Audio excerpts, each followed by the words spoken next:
Perkenalkan, nama saya Revalu Timothy Senen dengan NIM 19051062.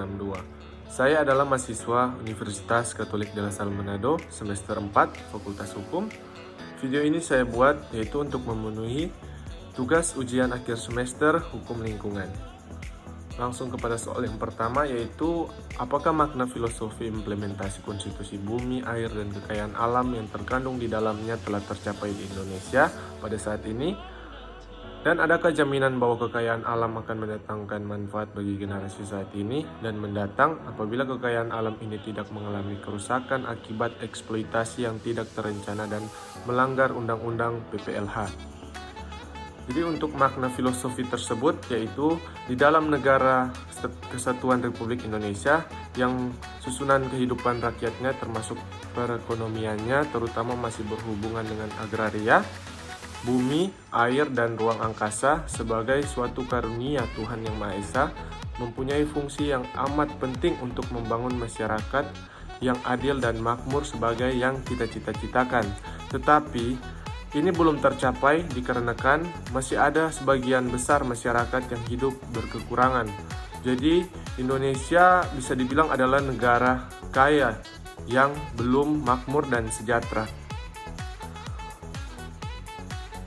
Makna dalam pasal 33 ayat 3 Undang-Undang 1945, bumi dan air dan kekayaan alam yang terkandung di dalamnya dikuasai oleh negara dan dipergunakan untuk sebesar-besar kemakmuran rakyat.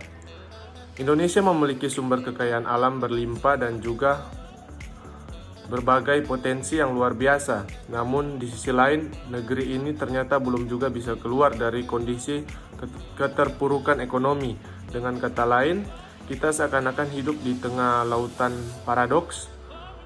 Subur tak juga makmur, kaya tak kunjung sejahtera. Mengapa?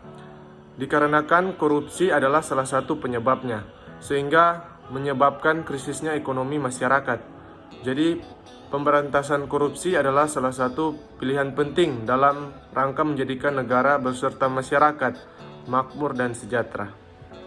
Untuk jaminan yang akan mendatang, manfaat bagi generasi saat ini dan generasi yang akan datang tentu saja itu bisa atau akan terjamin selama tidak ada kerusakan yang diakibatkan oleh hasil eksploitasi yang tidak terencana dan juga jika melanggar undang-undang.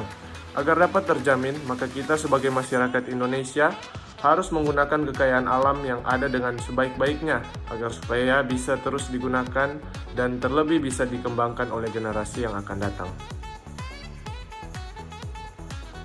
Soalnya yang kedua yaitu apakah instrumen hukum nasional baik konstitusi maupun Undang-Undang Nomor 32 tahun 2019 tentang PPLH telah menjadi jaminan bahwa aspek penegakan hukum lingkungan berlangsung baik di Indonesia? Jika sudah, apakah indikatornya? Jika belum, apakah faktor penghambatnya? Jadi saya rasa belum berlangsung dengan baik disebabkan karena hanya peraturan-peraturan mengenai penegakan hukum lingkungan yang direncanakan saja yang sudah terarah. Namun dalam pelaksanaan di lapangan masih banyak kendala dan hambatan yang ditemui. Kendala dan hambatan dalam penegakan hukum lingkungan di Indonesia yaitu dikarenakan minimnya perhatian pemerintah terhadap permasalahan-permasalahan yang timbul di masyarakat mengenai penegakan hukum lingkungan terkait dengan kurangnya sosialisasi kepada masyarakat mengenai hukum lingkungan, belum lagi kurangnya kesadaran dari masyarakat akan pentingnya pengelolaan lingkungan hidup. Faktor penghambatnya yaitu yang pertama, Indonesia memiliki jumlah penduduk yang besar dan tersebar di beberapa pulau serta beragam suku dan budaya, sehingga memperlihatkan persepsi hukum yang berbeda, terutama mengenai lingkungan. Yang kedua, kesadaran hukum dan budaya masyarakat tentang arti pentingnya menjaga kelestarian lingkungan masih rendah. Kendala ini sangat terasa dalam penegakan hukum lingkungan di Indonesia. Yang ketiga, peraturan hukum menyangkut penanggulangan masalah lingkungan belum lengkap, khususnya masalah pencemaran, pengurasan, dan perusakan lingkungan. Dan yang keempat dan terakhir yaitu para penegak hukum belum cakap, khususnya untuk penegakan hukum lingkungan dan para penegak hukum dalam hal pemberian izin dan belum menguasai seluruhnya mengenai hukum lingkungan. Soal yang ketiga yaitu persoalan yang sering dihadapi oleh masyarakat dalam penegakan hukum lingkungan adalah akses terhadap keadilan, sebab tidak dapat dipungkiri bahwa perusahaan kadang-kadang melakukan praktik serangan hukum balik. Beberapa contoh seperti Dr. Ringnolda Jamaluddin dari Yayasan Kelola Manado divonis bersalah oleh Pengadilan Negeri Manado dengan amar putusan melakukan pencemaran nama baik perusahaan Newmont, serta kasus Jul Takaliwang dari Yayasan Suara Nurani yang divonis Pengadilan Negeri Manado 1,2 tahun dengan tuduhan provokasi mendemo tambang Australia PT Ares Soputan Mining. Menurut Anda, faktor apakah yang menyebabkan hal demikian terjadi? Apakah ada alternatif lain untuk menangkal strategi serangan balik dari perusahaan terhadap masyarakat yang memperjuangkan keadilan di Indonesia? Jadi, saya akan menjawab. Faktor yang timbul karena dominasi kepentingan ekonomi atau politikal ekonomi manusia, dalam hal ini perusahaan tambang PT Newmont dan PT MSM, dengan berdalih melangsungkan kelanggengan atau keadaan aktivitas bisnis, profit and property, dan tidak ingin diganggu kepentingannya. Hal ini menjadi alat pelanggaran terhadap jaminan hak konstitusional warga negara, hak dalam mengemukakan pendapat, yang dicantumkan dalam pasal 28 Undang-Undang Dasar Negara Republik Indonesia tahun 1945 bahwa kemerdekaan berserikat dan berkumpul, mengeluarkan pikiran dengan lisan dan tulisan dan sebagainya ditetapkan dengan undang-undang. Hal yang dilakukan oleh para perusahaan ini disebut sebagai SLAPP, Strategic Lawsuit Against Public Participation. Dilakukan judicial review terhadap pasal 66 Undang-Undang Nomor 32 Tahun 2009 tentang perlindungan dan pengelolaan lingkungan hidup, supaya pemerintah Indonesia tidak lagi menerapkan konsep anti SLAPP dalam Undang Nomor 32 Tahun 2009 tentang perlindungan dan pengelolaan lingkungan hidup, di mana dalam pasal 66 dijelaskan bahwa setiap orang yang memperjuangkan hak atas lingkungan hidup yang baik dan sehat tidak dapat dituntut secara pidana maupun digugat secara perdata karena konsep anti SLAPP. Dalam pasal ini dapat melanggar hak konstitusi warga negara dalam hal kedudukan hukum dan perlakuan yang sama di mata hukum, hak untuk menggugat atau menuntut. Selain itu, ketentuan tentang penggunaan pasal pencemaran nama baik ini harus segera dibentuk yang baru agar tidak mudah dijadikan sarana SLAPP. Jadi, untuk menangkal hal ini, maka perlu dilakukan judicial review terhadap pasal 66 Undang-Undang Nomor 32 Tahun 2009 tentang perlindungan dan pengelolaan lingkungan hidup, supaya pemerintah Indonesia tidak lagi menerapkan konsep anti SLAPP. Dalam Undang-Undang Nomor 32 Tahun 2009 tentang perlindungan dan pengelolaan lingkungan hidup, di mana dalam pasal 66 dijelaskan bahwa setiap orang yang memperjuangkan hak atas lingkungan hidup yang baik dan sehat tidak dapat dituntut secara pidana maupun digugat secara perdata karena konsep anti SLAPP.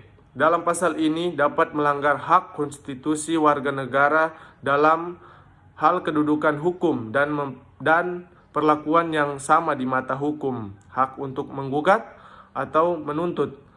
Selain itu, ketentuan tentang penggunaan pasal pencemaran nama baik ini harus segera dibentuk yang baru agar tidak mudah dijadikan sarana SLAPP. Soalnya yang keempat, yaitu menurut Anda apakah yang perlu dilakukan oleh pihak perusahaan jika AMDAL-nya bertentangan dengan rencana tata ruang wilayah, misalnya PT MSM yang mendapat sorotan karena merencanakan pembuangan tailing ke Teluk Rinondoran dan memicu keresahan warga masyarakat Minut dan Kota Bitung.